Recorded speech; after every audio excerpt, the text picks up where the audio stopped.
Moin Semission, kembali lagi pada sesi berkimia. Belajar kimia bareng Beryl. Hari ini kita akan ngebahas soal spektroskopi molekul organik seperti yang bisa kalian baca pada judul video ini.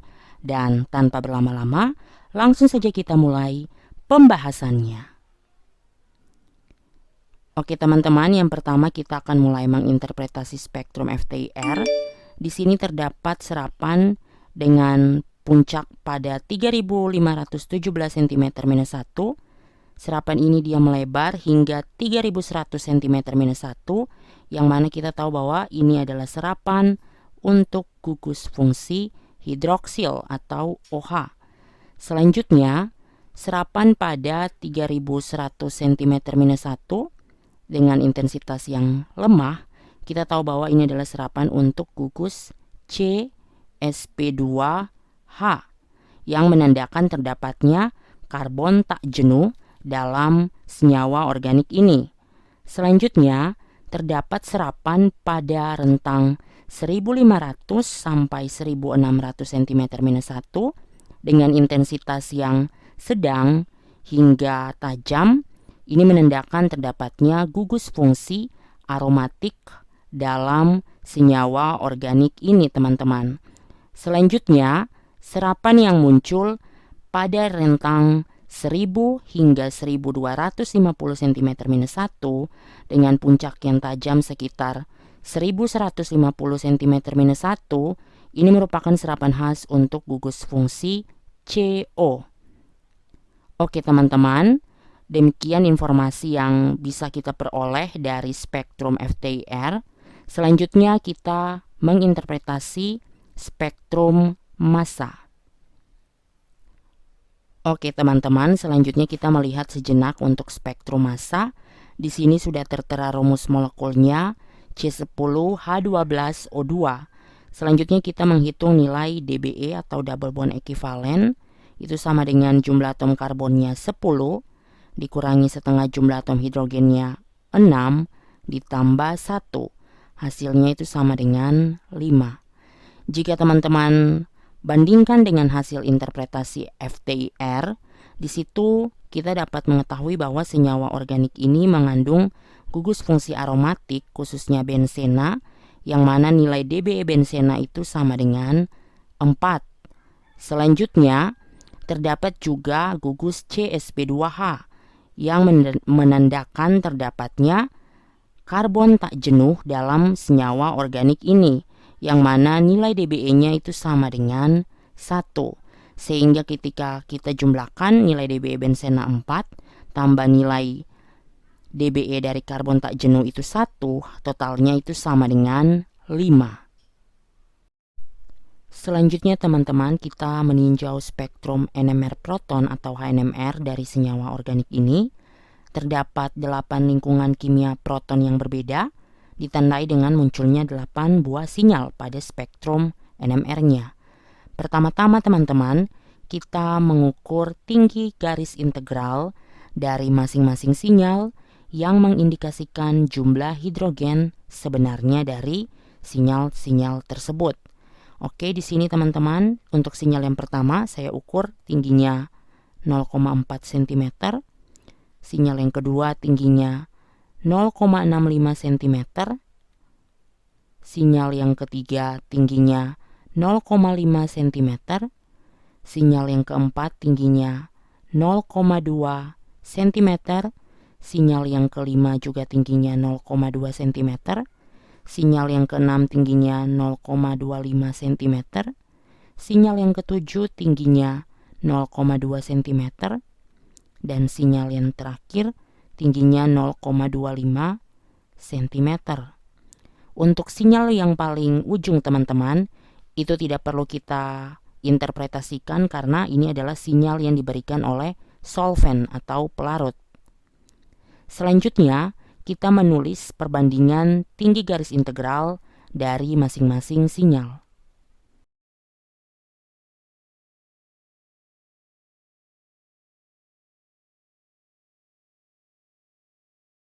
Oke teman-teman, setelah tinggi setiap garis integral dibagi dengan nilai garis integral yang paling kecil yakni 0,2, di sini kita dapat perbandingan untuk masing-masing sinyal dengan total jumlahnya itu sama dengan 12.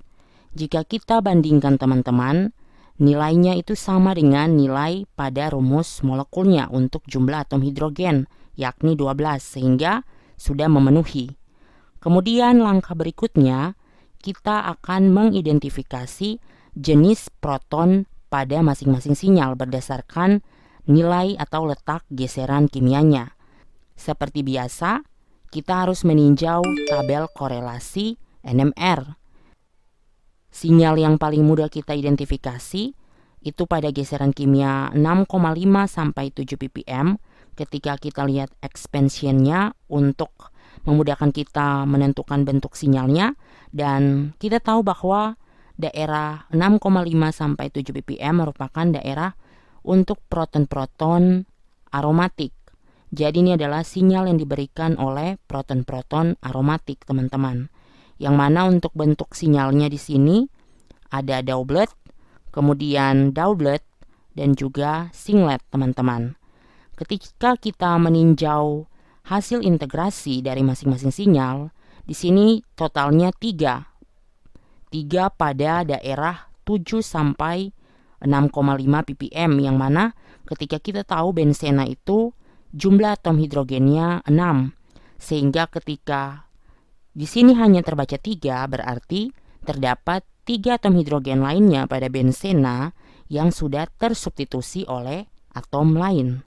Kemudian teman-teman, kita akan mencoba untuk memposisikan atom hidrogen pada bensena berdasarkan pola pemecahan atau splitting dari puncak yang terbaca pada daerah 6,5 sampai 7 ppm dari spektrum ini.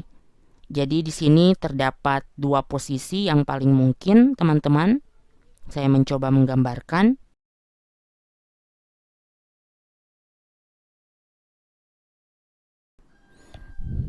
Oke, teman-teman, di sini terdapat kemungkinan 2 posisi yang dapat kita prediksikan.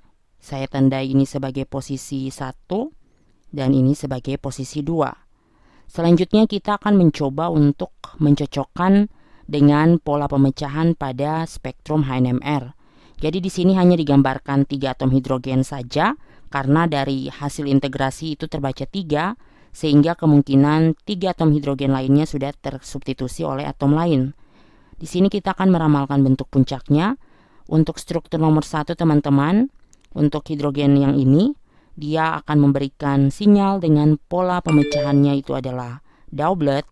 Jangan lupakan aturan n+1. Selanjutnya hidrogen ini juga memberikan sinyal doublet.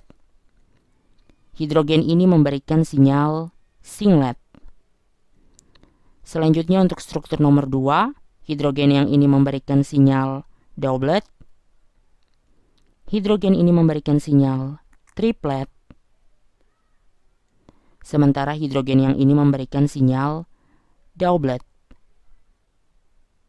Nah, berdasarkan kecocokan antara pola pemecahan antara spektrum HNMR dengan prediksi kita, maka struktur yang paling mungkin adalah struktur nomor 1, karena pola pemecahannya doublet, doublet, dan singlet, teman-teman. Selanjutnya, teman-teman, kita meninjau geseran kimia 5 sampai 6 ppm. Di situ terdapat 3 buah sinyal, yang mana untuk sinyal yang pertama pada sekitar 5 ppm, bentuknya itu adalah doublet. Selanjutnya sinyal yang berikut sekitar 5,4 ppm, bentuknya singlet. Dan sinyal yang terakhir di sini bentuknya adalah multiplet. Teman-teman bisa lihat untuk sinyal yang paling rendah intensitasnya dengan bentuknya singlet, tertera keterangan exchange with D2O. Artinya, sampel senyawa organik ini akan ditambahkan dengan air berat atau heavy water D2O, yang mana penambahan tersebut akan mengexchange atau menukar proton pada gugus hidroksil atau OH dengan D, sehingga OH itu akan menjadi OD. Jadi teman-teman, sinyal yang muncul pada daerah ini dengan penambahan D2O merupakan sinyal yang diberikan oleh gugus fungsi hidroksil atau OH. Sehingga kita tahu bahwa salah satu atom hidrogen dari bensena ini akan digantikan oleh gugus fungsi hidroksil atau OH, teman-teman. Selanjutnya kita meninjau dua sinyal yang tersisa, teman-teman. Yang pertama sinyal pada geseran kimia 5 ppm, integrasinya 2, dan bentuk puncaknya doublet. Kita tahu bahwa pada rentang ini adalah rentang untuk sinyal dari proton-proton vinilik atau alkena. Otomatis ini adalah CH2 yang memiliki ikatan rangkap, di mana dia bertetangga dengan satu atom karbon yang memiliki jumlah atom hidrogennya sama dengan 1. Selanjutnya untuk sinyal berikutnya, muncul pada daerah geseran kimia 5,9 ppm. Ini adalah sinyal dengan integrasi 1 berarti CH dan bentuknya multiplet, berarti CH ini memiliki tetangga 2 atom karbon dengan jumlah atom hidrogennya kemungkinan lebih dari 1. Yang mana ketika kita lihat sinyal yang muncul pada 5,9 dan 5 ppm ini kemungkinan saling kopling satu sama lain karena dia berkaitan. Sini CH2-nya bertetangga dengan CH, kemudian salah satu ujung dari si CH ini kemungkinan dia berikatan dengan CH2, teman-teman. Selanjutnya, sinyal yang muncul pada geseran kimia sekitar 3,6 ppm, teman-teman bisa lihat di sini. Untuk memudahkannya kita lihat bentuk expansionnya. Di sini bentuknya singlet, teman-teman, dan integrasinya itu 3. Yang mana dari data korelasi NMR kita tahu bahwa ini adalah serapan untuk karbon yang memiliki hidrogen, di mana karbon tersebut terikat dengan suatu atom yang lebih elektronegatif. Ketika kita meninjau rumus molekulnya, otomatis kita tahu bahwa ini adalah CH3 karena integrasinya 3 yang terikat pada O, teman-teman. Selanjutnya, sinyal pada daerah geseran kimia sekitar 3,4 ppm, teman-teman bisa lihat di sini integrasinya 2, berarti ini adalah CH2. Dan ketika kita meninjau tabel korelasi NMR, kita tahu bahwa ini adalah suatu CH2 yang terikat pada suatu gugus yang memiliki ikatan rangkap. Dalam artian kemungkinan dia terikat pada bensena. Nah, selanjutnya kita mencocokkan data serapan-serapan yang sudah kita interpretasikan. Di sini ada CH3O, berarti kemungkinan si metoksi ini akan terikat pada salah satu sisi dari bensena, yang mana kita mencoba untuk menggambarkan seperti ini. Dan yang tersisa di sini, teman-teman, terdapat CH2 dan ada CH yang memiliki ikatan rangkap dan juga CH2 pada ujungnya. Sehingga ketika kita mengkorelasikan sinyal-sinyal ini, kemungkinan dia akan muncul sebagai gugus seperti ini. Oke, teman-teman, ini adalah senyawa organik akhir yang sudah kita interpretasikan dari data spektrum NMR. Senyawa organik ini kita kenal sebagai eugenol, komponen utama pada minyak cengkeh.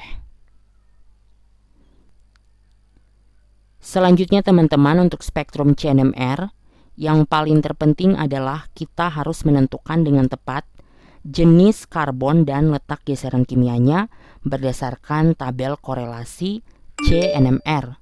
Untuk sinyal yang pertama, teman-teman lihat di sini muncul pada geseran kimia 40 ppm. Ini masih masuk dalam rentang serapan untuk karbon alifatik, yang mana teman-teman bisa lihat bahwa spektrum depth-nya mengarah ke bawah dan ini diberikan oleh karbon C. Selanjutnya sinyal yang muncul pada geseran kimia 55 ppm, teman-teman bisa lihat ini merupakan sinyal yang diberikan oleh suatu karbon yang terikat dengan gugus yang lebih elektronegatif, yang mana kita tahu bahwa sinyal ini diberikan oleh karbon J pada gugus OCH3. Selanjutnya teman-teman, untuk rentang serapan pada 100 hingga 160 ppm, ini kebanyakan diberikan oleh karbon-karbon aromatik, dalam hal ini dari bensena, dan juga karbon-karbon lainnya berdasarkan tabel korelasi NMR. Kita langsung saja untuk sinyal ketiga, ini diberikan oleh karbon I. Sinyal keempat diberikan oleh karbon F. Sinyal yang kelima, teman-teman lihat arah spektrum depth-nya ini ke bawah, berarti ini adalah CH2. Dan CH2 ini merupakan CH2 dari alkena, yang mana ini adalah sinyal dari karbon A. Kemudian sinyal berikutnya diberikan oleh karbon E. Sinyal selanjutnya diberikan oleh karbon D. Sinyal berikutnya diberikan oleh karbon B. Sinyal berikutnya diberikan oleh karbon G, dan sinyal yang paling terakhir diberikan oleh karbon H.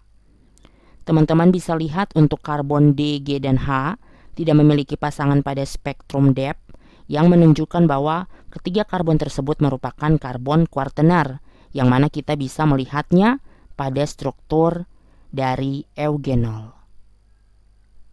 Selanjutnya teman-teman, untuk spektrum massa dari konfirmasi NMR menunjukkan bahwa ini adalah suatu senyawa organik yang bernama eugenol.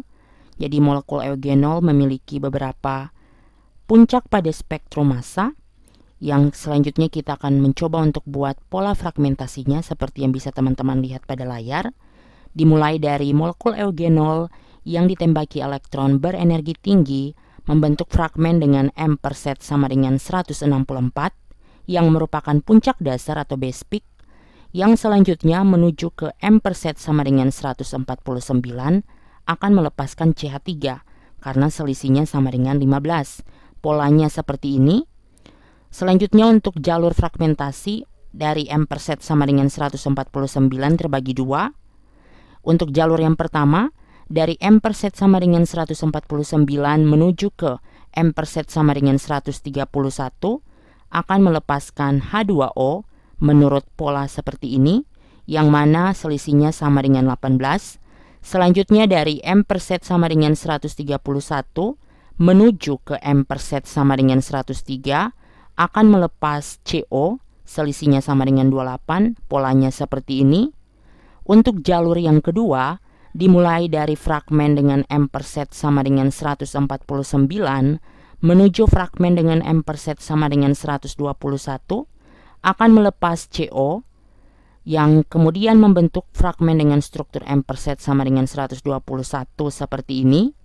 Selanjutnya dari fragmen dengan M per set sama dengan 121 menuju ke fragmen dengan M per set sama dengan 91 dengan struktur seperti ini akan melepas CH2O. Dari fragmen M per set sama dengan 91 terbagi lagi dua jalur. Yang pertama dari fragmen M per set sama dengan 91 menuju ke fragmen dengan M per set sama dengan 77 akan melepas CH2. Selanjutnya dari fragmen dengan M per set sama dengan 91 untuk jalur yang ketiga menuju ke M per set sama dengan 65 akan melepas C2H2. Dan yang terakhir dari fragmen M per set sama dengan 65 menuju ke fragmen dengan M per set sama dengan 39 akan melepas C2H2. Oke teman-teman, demikian video berkimia hari ini. Jika ada pertanyaan maupun saran, teman-teman bisa tinggalkan di kolom komentar. Jika terasa bermanfaat, silakan share video ini sebanyak-banyaknya. Jangan lupa like and comment dan nyalakan lonceng notifikasinya untuk mendapatkan informasi mengenai video-video berkimia yang terbaru. Dan sampai jumpa pada pembahasan video-video berkimia selanjutnya. Cus!